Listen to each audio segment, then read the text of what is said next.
नमः शिवाय, Har Har Mahadev. Welcome you all in new vlog be with Binu. अभी मॉर्निंग का 4:30 हुआ है। हल्की सी ब्रह्मुहूर्त वाली रोशनी है। विंडोज़ ओपन कर दी हैं, यानी मतलब जो नेट है वो भी मैं कुछ देर के लिए खुली छोड़ देती हूँ। 10 मिनट स्लो मॉर्निंग रहती है ना, तो यहाँ पर उस खुले आसमान की तरफ देखते हुए यूनिवर्स को मैं सबसे पहले धन्यवाद करती हूँ और दिन की शुरुआत करती हूँ पॉजिटिवली।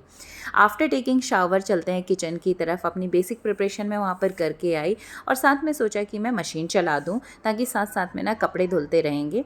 तो पंडित जी आज आने वाले थे क्योंकि आज का दिन था स्पेशल, यानी जो मेरी स्पिरिचुअल मॉर्निंग होती है ना, सबसे पहले मॉर्निंग का टाइम मेरा योगा और स्पिरिचुअलिटी के साथ जो निकलता है, आज वो स्किप हो गया था क्योंकि आज का पूरा दिन ही स्पिरिचुअल होने वाला था। आज है हरेले का त्यौहार और हमारे कुमाऊं का ये एक बड़ा त्यौहार होता है और समृद्धि का प्रतीक माना जाता है। और आज ही के दिन से जनरली सावन भी शुरू हो जाता है। तो हमने आज रखवाई थी मेरे महादेव की सबसे बड़ी पूजा, शिवार्चन। तो 8 बजे पंडित जी ने आने का टाइम दिया था, उसके पहले मुझे सारी तैयारियां कर लेनी थी, भोग तैयार कर लेना था। तो ये मैं मॉर्निंग ही जो गिलोय होती है वो कूट करके मैं भिगो गई थी। इसका पानी चाहिए होता है आटा गूंदने के लिए, यानी जो चींटियों वाली मिट्टी होती है, सॉरी दीमक वाली मिट्टी होती है, वो हम छान करके सुखा के रख लिए थे 4-5 दिन पहले। और इस पानी को मिला करके इसको गूंदा जाता है और इसी से मिट्टी के शिवलिंग बनाए जाते हैं जो उनके 108 नामों के साथ शिवार्चन के लिए, पूजन के लिए बनता है। और साथ में फटाफट से मैंने भोग की तैयारी कर ली। पंडित जी भी एग्जैक्टली टाइम पे, यानी 10 मिनट पहले ही वो आज आ चुके थे क्योंकि उन्हें एक और पूजा भी करवानी थी। तो इधर फटाफट पूरियाँ बेल ली। बेसिक सबसे पहले प्रसाद बना लिया था। भोग के लिए महाप्रसाद बनता है, 5 चीज़ों को मिला करके मैं मोदक बनाती हूँ, वो मोदक बना लिए और साथ में पूरियाँ, आटा गूंद लिया था। बाकी खाना दिन में बनेगा, बट 21 और 11 पूजन के लिए, भोग के लिए पूरियाँ यहाँ पर हम निकाल लेते हैं। तो ये मोदक यहाँ पर बन चुके हैं। छोले बॉईल करके मैंने खाली कर लिए हैं, अगर टाइम हुआ तो छौंक लूँगी सोचा था, अदरवाइज़ दिन में। उधर बन चुकी खीर, रायता, चटनी, ये सब कुछ मैंने कर लिया और अभी सिर्फ भोग के लिए मैं पूरी निकालूंगी। उसके बाद यहाँ किचन का काम निपटा के, क्योंकि पूजा फिर लगातार चलेगी, बीच में उठना नहीं रहता है, खंडित होती है अपने मन से। हम अगर बीच में उठ के काम करेंगे तो पूजा तो होगी नहीं। और ये देखिए हमारे महादेव जी सुंदर से विराज गए हैं यहाँ पर। और बस किचन का सारा काम मैं निपटाई, जो ज़रूरी भोग था वो सारा कुछ यहाँ पर मैं लेकर के आ गई। एक दिन पहले से बहुत ज़्यादा सामान इसमें कलेक्ट करना होता है, 108 चीज़ें अलग अलग तरीक़ों से, चावल, तिल, सब कुछ गिन के रखना होता है। तो सारी तैयारियाँ एक दिन पहले से चल जाती हैं। तो एग्जैक्टली पंडित जी ने 8 बजे बोला था, फिर 8 से 9 के बीच में काफ़ी चीज़ें उनसे पूछ करके बाकी हमने तो इकट्ठा किया, बट साथ साथ में ये जैसे पार्थिक बनाना, इसको धो करके रखना, तो वो करवाते हैं, उनके साथ में सारी चीज़ें करी। तो बेसिक प्रिपरेशन 1 घंटे में उन्होंने सब पहले करवा ली कि बीच में फिर उठेंगे नहीं, फिर लगातार पूजा होगी। तो यहाँ शुरुआत हुई पूजा की। गणेश जी का आह्वान करते हुए पूजन शुरू करते हैं और 108 नामों के साथ महादेव को अलग अलग चीज़ों को अर्पित किया जाता है। दूध से, दही से, घी से, शहद से, अलग अलग तरीक़ों से उनको स्नान कराया जाता है और चढ़ावा उनको दिया जाता है। तो मतलब बहुत अच्छा मुझे फ़ील होता है। और आप कोई भी, अगर आप स्पिरिचुअल हैं तो ऑब्वियसली आपका मन लगना ही चाहिए। और मैं महादेव से स्पेशली कनेक्टेड हूँ। वो होता है ना एक पूजा, तो उस परम पिता परमेश्वर पे एक आस्था जुड़ी हुई है, माता रानी के साथ भी। और महादेव और गौरा साथ में हमेशा जचते हैं, मेरे मंदिर में दोनों स्थापित हैं।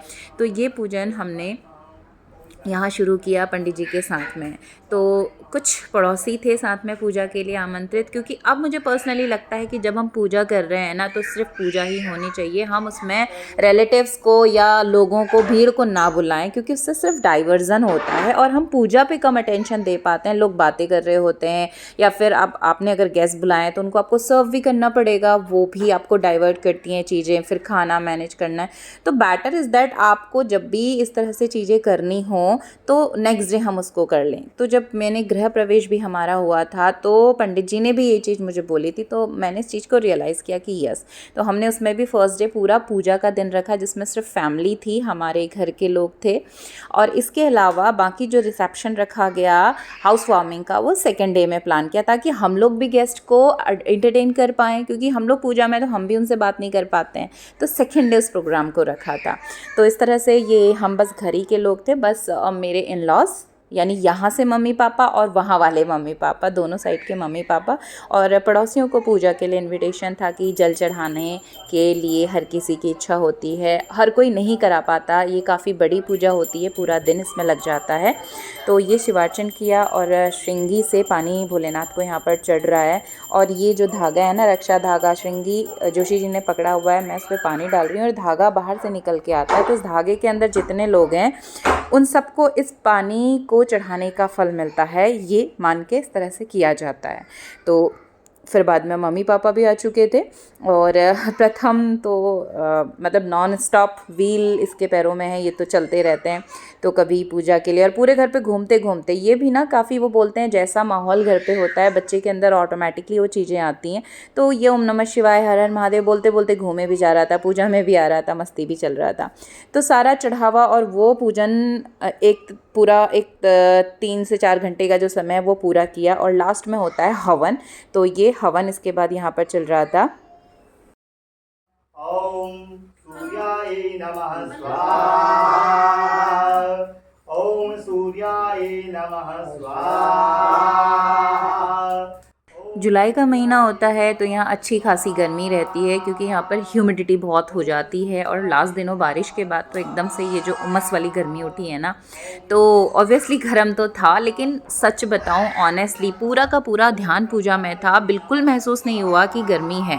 हाँ, फाइनली जब ये हवन सामने आग थी तो तब इसकी गर्माहट अलग थी, बट वो जो फील होता है ना काम करते भी हमें कि गर्मी लग रही है, वो बिल्कुल फील नहीं हुआ क्योंकि माइंड पूरी तरीके से डिवोट था मेरे महादेव के लिए। तो बहुत अच्छे से ये पूजा हुई और बहुत अच्छा दिन ये निकला। सावन का पहला दिन महादेव के 108 नामों के जाप के साथ हमने शुरू किया एंड इट वाज ऑसम। तो अगर आप स्पिरिचुअल हैं तो हर हर महादेव ज़रूर लिख दीजिएगा। महादेव आप सबकी मनोकामना पूर्ण करें और सबसे पहले आप सबको स्वस्थ रखें, हम सबको स्वस्थ रखें। और फाइनली पूजा संपन्न होते हुए हमने आरती करी। गजानन राजे हंसासन गरुड़ासन, हंसासन गरुड़ासन। ये कहा जाता है जो भी भोलेनाथ को नियमित रूप से पूजा के साथ में 1 लोटा जल अर्पित उनको करता है, जलाभिषेक उनका कराता है, तो उसके घर अकाल मृत्यु कभी नहीं आ सकती है और भोलेनाथ परम पिता परमेश्वर का आशीर्वाद उस घर पे हमेशा रहता है। महादेव परीक्षा बहुत लेते हैं, मेरा ये पर्सनल अनुभव है, लेकिन परिस्थितियाँ जब आपके विपरीत होती हैं तो आपका हाथ कभी नहीं छोड़ते हैं, ये भी मेरा अनुभव है।